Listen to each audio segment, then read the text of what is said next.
I'm Jayson Lusk. I'm a distinguished professor and head of the Agricultural Economics Department at Purdue University. We've been running about 20% higher turkey prices than we experienced last year, which is higher than the overall rate of food price inflation. As we all have been hearing, food prices are more expensive this year than last year, about 13%. So the turkey price increases we've seen are even higher than average food prices increases.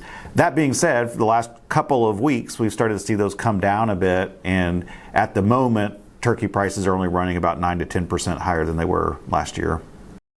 There are several factors that are driving the rise in turkey prices. A big one that's impacting turkeys this year is avian influenza, bird flu. This is an animal disease that hit in the spring that devastated many flocks in Indiana and across the country. By my calculations, about 5% of total national production has been taken offline because of avian influenza. And so you remove birds from the market, that's less available for you and I as food consumers. And so you and I end up bargaining against each other for the smaller quantity of remaining supplies, and that pulls up prices. It does appear at the moment that prices are starting to fall a bit. There also seems to be evidence that demand for turkey has fallen a bit over the last 5 years or so. Consumers don't seem to be willing to pay as much as they did in the past. So that has a dampening pressure on turkey prices.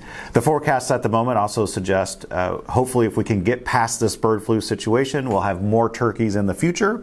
And that'll help also bring down some price pressure. So the forecast for the next year ahead in front of us is probably more turkey production and probably at a slightly lower price. I mean, the good news, even though turkey prices are increasing, is it's still a very affordable meat option if you compare it to other main protein sources. So if you're really just trying to buy the most pounds per dollar, turkey and chicken are probably some of your most affordable options to feed a large group of people. But there are always other options available. You can, there are vegetarian options that are sometimes cheaper if you're willing to go to tofu. But there are other meat options as well. It depends whether you want to fillet or if you want to roast, but there's enormous price variation even within different animal products.